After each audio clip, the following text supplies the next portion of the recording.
Protein from moong, iron from spinach, and full-on flavor in every bite. That's a Moong Palak Paratha. Let's get started.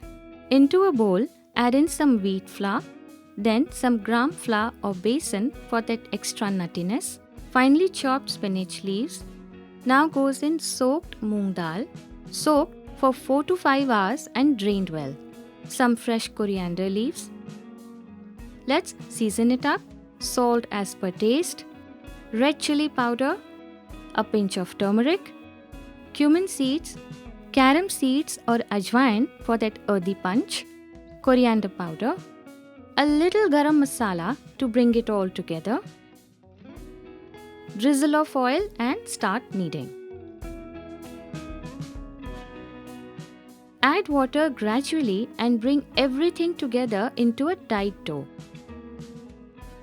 Look at that texture. That's flavor in every bite. Do not forget to lightly coat with some oil. Rested dough is equal to softer parathas. Always remember that. Take a small portion of dough and roll it out. Even if it may not be perfectly round, that's okay. Rustic is beautiful. Roll it slightly thicker than a chapati. Let's put it on the hot tawa.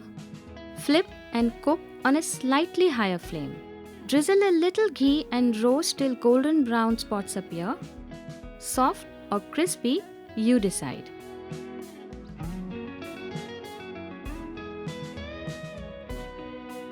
And just like that, Moong Palak Paratha is ready.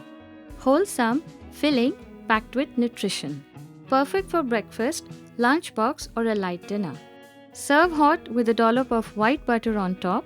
Try this at home and tell us how it turned out. Until next time, eat well, live well and stay blessed.